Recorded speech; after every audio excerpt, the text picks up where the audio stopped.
by an amazing coincidence, trading has intensified quite noticeably since Her Majesty went to the window of the visitors' gallery there. The volume really rising quite sharply.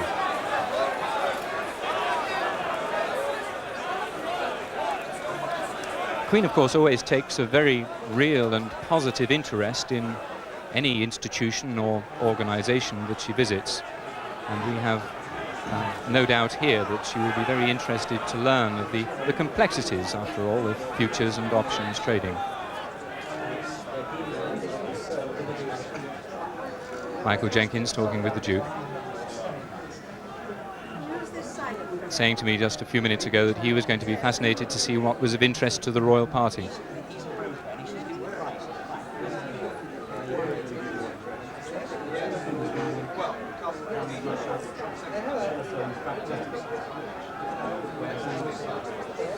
The Queen and the Duke are looking down from a visitors' gallery which has actually speakers inside it, so that from the visitors' gallery you can hear what's going on the trading floor, or not, as you choose, by turning up or down the volume of the speakers.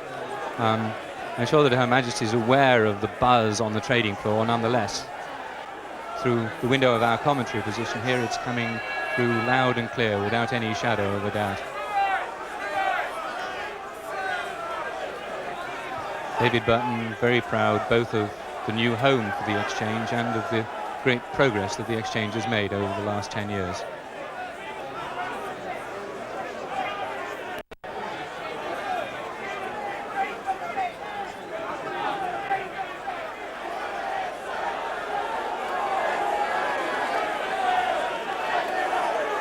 Connecting those monitors you saw a moment ago and various other trading positions around the floor, there is in this building a cable network of approximately 850 miles of cable supporting the trading systems and the telecommunications in the building.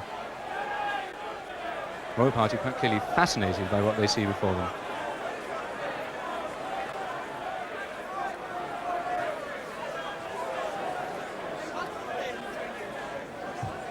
Queen will no doubt be asking the chairman exactly what route they're going to follow when she walks round on the trading floor.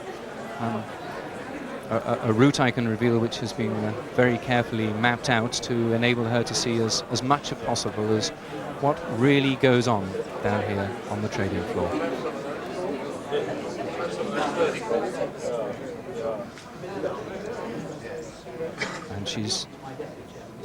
And now presented is Nick Durlacher, one of the famous names of the city, of course, Durlacher.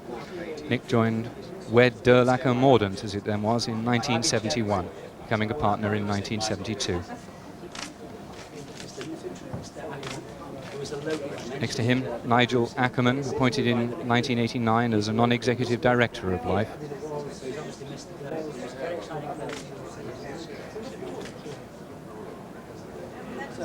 Married with 2 children. His interests include golf, cricket, squash, fishing and shooting. Next to him, Mark Einan of Warburg's, somebody who works, as you might say, for the chairman. Mark is managing director of SB Warburg Futures and Options and a director of Warburg Securities. He sat on the Membership and Rules Committee. Clara Furs, UBS Phillips and Drew Futures. Born in Canada of Dutch parents, she was educated in Colombia and Denmark and then in England. She read economics at the London School of Economics. Spent 3 years as a commodity broker, specializing, I'm told, in financial futures. Mark Bailey of JP Morgan Futures, elected to the Board of LIFFE in May 1990, recently appointed chairman of the Options Market Committee and deputy chairman of the Floor Committee. Currently heads a trading team of 26. Standing next to him, Stephanie Hanbury-Brown, I beg her pardon, also from JP Morgan Futures, elected to the Board of LIFFE in 1987. During her time as a LIFFE director, Mrs. Hanley-Brown has sat on the LIFFE Membership and Rules Committee, the LIFFE Product Strategy Committee and the LIFFE Automated Trading Committee.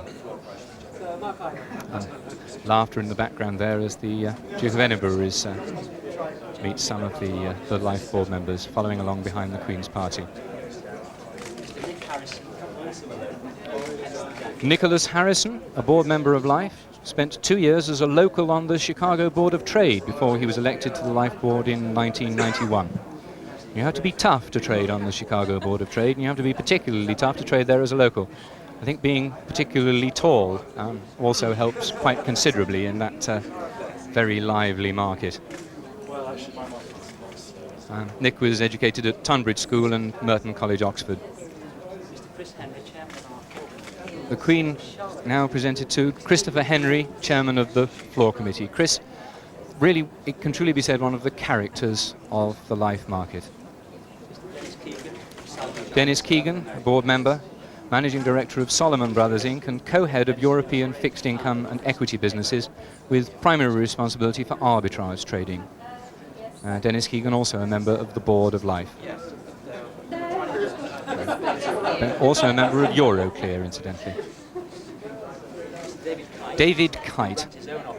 David runs his own operation here, Kite Futures Limited, a company which has gone from strength to strength over the years with more and more traders wishing to join him. David, very much his own man, as anybody who knows him will testify. Not a man afraid to come forward in a hectic trading pit and stamp out a position for himself. Married with 2 young children, he's a keen footballer, playing regularly on the Sunday League side. No disrespect to him, I wouldn't like to be playing against him on a day when he's on form. Tony LaRoche, a board member of LIFFE, became a director of LIFFE in 1984. He served on the floor committee and currently serves as a member of the membership and rules committee. Bernie Lind is a member of the board of LIFFE, serving on the strategy and finance committee, as well as holding membership of the IMM.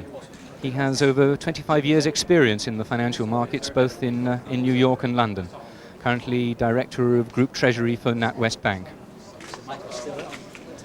Michael Stiller, formerly of Cazenove, then of Tullett and Tokyo, otherwise known as TNT, elected to the board of LIFFE first in May 1987. Now managing director of Tullett and Tokyo Futures and Options in Frankfurt. Jack Wigglesworth, chairman of the membership and rules committee, an institution in the city in his own right. Many will remember him on the gilts desk at Greenwell's back in the days when there was a trading floor in the stock exchange. One who was involved right in the early days as an original member of the Working Party, which was set up in 1980 to assess the feasibility at all of having a financial futures exchange in London. A real friend of the exchange, one who has worked tirelessly for the exchange over the years. Queen obviously interested to hear from him how this exchange came into being in the first place. Evelyn Wright, director of GNI and a board member of LIFFE, serving until recently on the LIFFE Product Strategy Committee.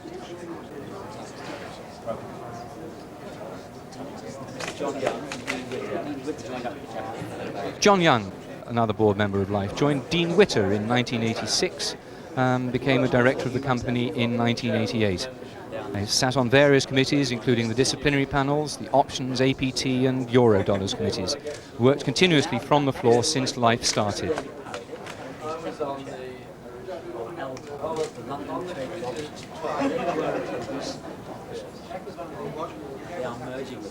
David Parry, of course, the divisional deputy chairman of the London Traded Options Market, LTOM, as we can see his badge very clearly there. London Traded Options. Just explaining to the Queen, of course, that LTOM have now happily joined LIFFE on the trading floor, coming here on the 3rd of February, and of course next month, when the various final details of the merger are completed, LIFFE and LTOM will be trading together as a merged entity on the trading floor, although already they happily coexist. Queen now presented to Roger Barton, Managing Director of Business Development for LIFFE, another member of LIFFE who's been involved with the exchange since its inception in 1982, currently responsible for markets, product and strategic development of the exchange. They used to have responsibility for the development and operation of the computer systems, which is, in an exchange as complex as this, is a job which anybody would have to approach with a considerable degree of experience and indeed of expertise. No doubt explaining to the Queen some of the complexities of what goes on behind the scenes here at LIFFE. The Queen now meets John Foyle, Managing Director of Operations.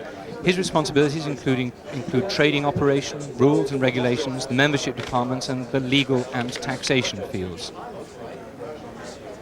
Another who joined LIFFE right at the outset, he joined in 1981 at the inception of the programme to develop and open the exchange.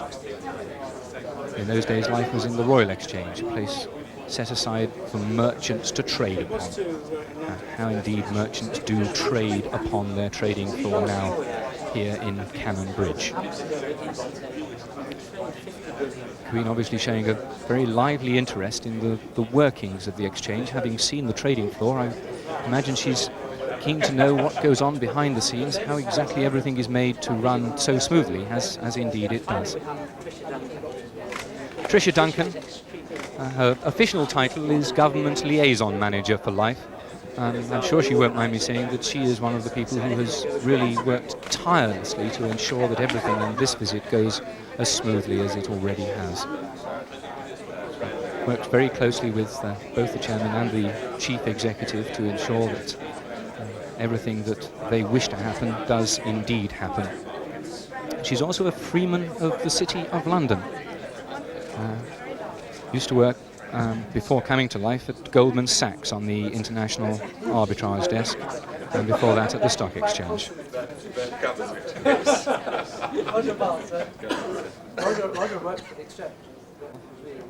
There's an air of hushed expectancy on the floor, and when she comes onto the floor, which will be up in the top left-hand corner of the screen as you're looking at it now, then Chris Henry, the chairman of the floor committee, will, shall we say, draw the attention of the traders to the fact that the Queen is on the floor. I hear whispers for silence. There's Chris Henry waiting.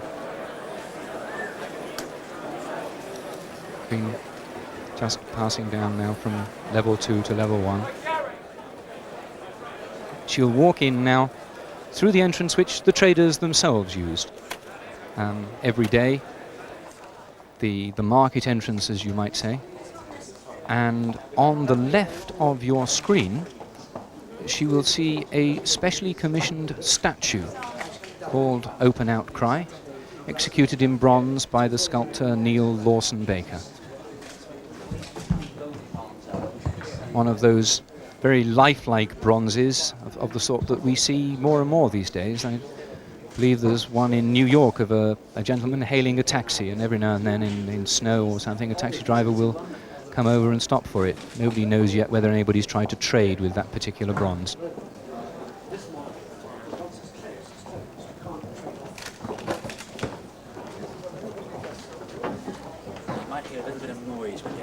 And just about now coming onto the trading floor, the chairman, I think, warning her that it might be a noisy reception.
I think today you've surpassed yourselves with that noise. Thank you very much indeed. Your Majesty, on behalf of all of us gathered here, I would like to thank you for honouring us with your presence today. It also gives us the greatest pleasure to welcome Your Royal Highness.